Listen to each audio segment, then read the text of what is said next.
아마 많은 분들이 화면에 보시는 것과 같이 도면을 이용해서 가공을 진행하고 계실 건데요. GW3D에서는 도면을 불러오게 되면 최초 3D CAD 환경에서부터 작업을 시작하게 됩니다. 이에 대한 자세한 설명은 다음 세션에서 보다 자세히 설명드리도록 하겠습니다. 이처럼 도면을 불러온 뒤 도면에 필요없는 내용들은 삭제를 하시거나 별도 레이어를 구분지어서 작업을 시작하실 텐데요. GW3D 캠도 마찬가지로 필요없는 도면들은 정리하고 또 다른 내용들은 레이어로 분류시켜서 작업이 가능하십니다. 이렇게 분류가 된 레이어들은 별도 레이어 관리자 창에서 원하시는 도면을 껐다 켰다 하시면서 보실 수가 있습니다. 이렇게 도면 정리가 끝났다고 하면은 위에 캠 버튼을 눌러서 CAD 모드에서 캠 모드로 넘어가 줍니다. 본격적인 캠 작업에 앞서서 기본 설정을 진행해 보도록 하겠습니다. 먼저 가공 소재 스톡 블럭 먼저 생성해 보도록 하겠습니다. 도면의 위치 외곽을 선택해 준 다음 Z 두께만 입력해 주시게 되면 기본적인 스톡 생성은 완성이 되게 됩니다. 이어서 좌표계 설정을 진행해 보겠습니다. 좌표계 설정의 경우 좌상단, 우상단, 중앙 등 주로 부품 가공에서 많이 사용하시는 지점들을 바로 찍을 수 있게 구성되어 있습니다. 필요에 따라서는 사용자 정의로 원하시는 위치를 선택하여 생성도 가능합니다. 이어서 G54, G55 등 원하는 좌표계 이름과 안전 높이를 설정하면 마무리됩니다. 사용하는 공구의 경우 미니 공구 DB를 구성하여 이용하게 됩니다. 밀링, 드릴, 탭공구 등 현장에서 사용하는 다양한 공구 타입들을 지원하고 세팅하실 수가 있습니다.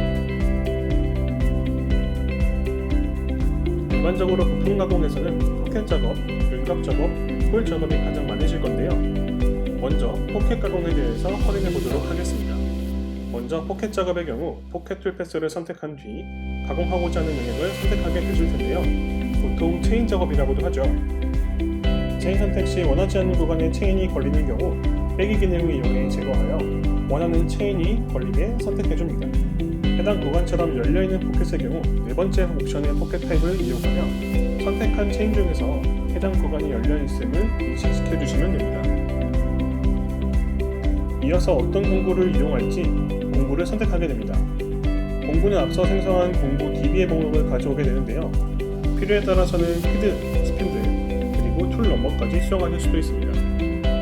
다음으로 Z의 상한점과 하한점을 설정합니다. Z의 위치를 알고 있다면 직접 입력하면 되지만 잘 모를 때는 도면의 우측 면도 또는 정면도 등 다른 도면의 위치를 찍어서 값을 가져오실 수도 있습니다. 이어서 아래 절삭 파라미터에서 스텝 오버, 스텝 다운 여유값 등 가공 조건을 입력하게 되면 기본적인 설정을 마무리가 됩니다. 계산을 진행하기 전에 방금 잡았던 체인을 보게 되시면 최소 지름값을 알려주고 있는데요. 이는 해당 체인을 가공하기 위한 공구의 최소 직경값을 알려주는 겁니다. 이를 통해 알 수 있는 건 제가 선택한 직경 15파이 공구로는 이삭이 생길 수도 있다는 뜻인데요.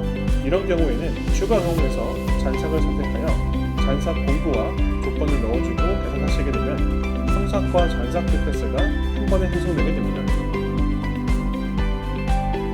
다른 일반적인 포켓의 경우 포켓의 첫 번째 타입을 이용합니다.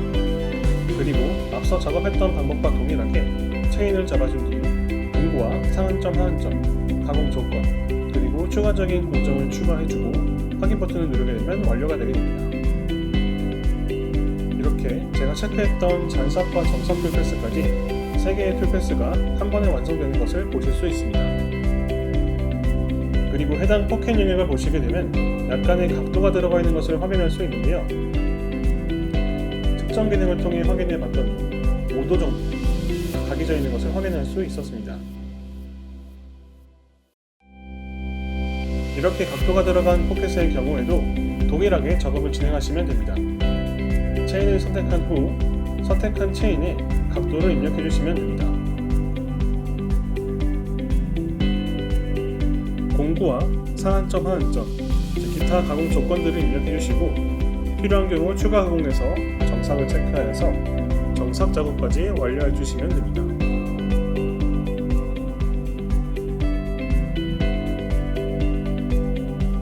툴패스를 보시면은 제가 입력한 5도의 각이 들어간 포켓 가공이 완료가 된 것을 확인하실 수가 있습니다.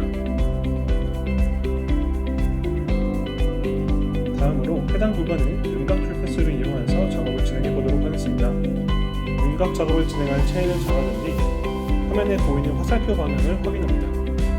윤곽의 경우에는 가공 영역을 화살표로 표시해 주기 때문에 어느 객을 가공하는지 직관적으로 확인이 가능합니다. 방향이 잘못된 경우에는 화살표를 클릭하여 올바른 방향으로 맞춰줍니다. 이후 작업은 포켓과 동일합니다. 공구 설정, 상한점, 하한점 설정, 가공 조건 등을 입력한 뒤 필요에 따라 절삭 횟수를 추가하여 여러 번 나눠 가공하는 것도 가능합니다. 이렇게 완성된 툴패스는 검증 기능을 통해 공구가 어떻게 움직이는지 사전에 확인도 가능합니다. 이어서 홀 작업을 진행해 보도록 하겠습니다. GW에서는 드릴과 볼트로 구성이 되어 있는데요. 탭 카운터버와 같이 규격이 정해진 홀 작업은 볼트로 진행하는 것이 매우 효율적입니다. 흔히들 원원 마스크라고 하는 동일 원 선택 기능을 통해 원하는 홀들을 선택합니다. 필요 없는 홀들이 선택된 경우 드래그하여 제외시켜 주도록 합니다. 선택한 홀 사이즈에 맞게 자동적으로 탭 홀 사이즈가 지정됩니다. 이어서 가공 순서를 보시면 되는데요. 기존에 많은 분들이 탭 작업을 위해서 센터, 드릴, 탭, 못따기 등 이렇게 최대 4개의 툴패스를 생성하기 위해 하나씩 툴패스를 생성하거나 툴패스를 복사하여 작업하는 등 반복적인 작업을 진행하셨을 겁니다. 하지만 GW는 가공 순서에서 원하는 공정들을 선택하여 세팅만 하시면 됩니다. 해당 공정들은 사전에 세팅한 볼트 DB에 의해 자동적으로 생성되게 됩니다. 이어서 아래 드릴 깊이와 탭 깊이를 세팅한 후 확인 버튼을 누르게 되면 이 모든 과정이 한 번에 계산되게 됩니다. 설정했던 센터 드릴부터 못따기까지 총 4개의 툴패스가 한 번에 개선된 것을 보실 수 있습니다. 아래 2개의 카운터 보어도 마찬가지입니다. 홀을 선택하신 뒤 가공 순서를 세팅하고 원하는 홀 깊이와 카운터 보어 직경, 카운터 보어 깊이를 입력한 뒤 확인 버튼을 누르게 되시면 한 번에 작업이 완료되게 됩니다. 일반적인 홀들은 드릴 기능에서 원하는 사이클을 선택하여 작업을 하시면 됩니다.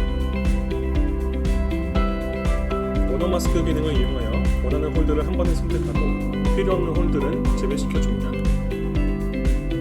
선택한 홀들의 시작 위치와 홀들의 깊이를 설정한 뒤 확인 버튼을 누르면 완료됩니다. 마지막으로 못따기, 챔퍼 작업을 진행하겠습니다. 일반적인 못따기는 윤곽 툴패스와 큰 차이가 없습니다.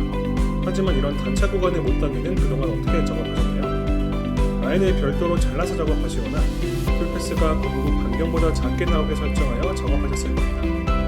하지만 GW에서는 이처럼 단차 구간의 못따기에서 직접 공구의 위치와 도면을 확인하며 측벽에 닿지 않게 최대한 챔퍼 툴패스를 만들 수 있게 공구를 직접 움직이며 설정이 가능합니다.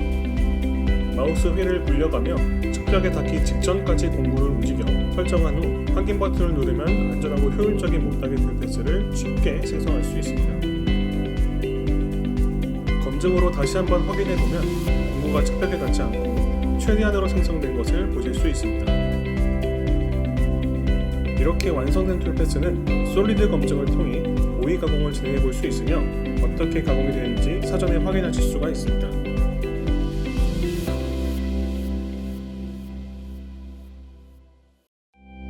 마지막으로 랭시코드 출력을 위해 파일 이름을 지정하고 랭시코드 파일을 누르면 데이터가 출력되는데요. 데이터 출력에 필요한 호스트는 장비에 맞게 GW CAD 코리아의 엔지니어가 커스터마이징하여 세팅해드립니다. 부품 가공의 경우 동일한 제품을 여러 바이스에 물려 G54, 55, 56 여러 좌표계를 이용하여 한 번에 가공하시는 경우가 많이 있으실 텐데요.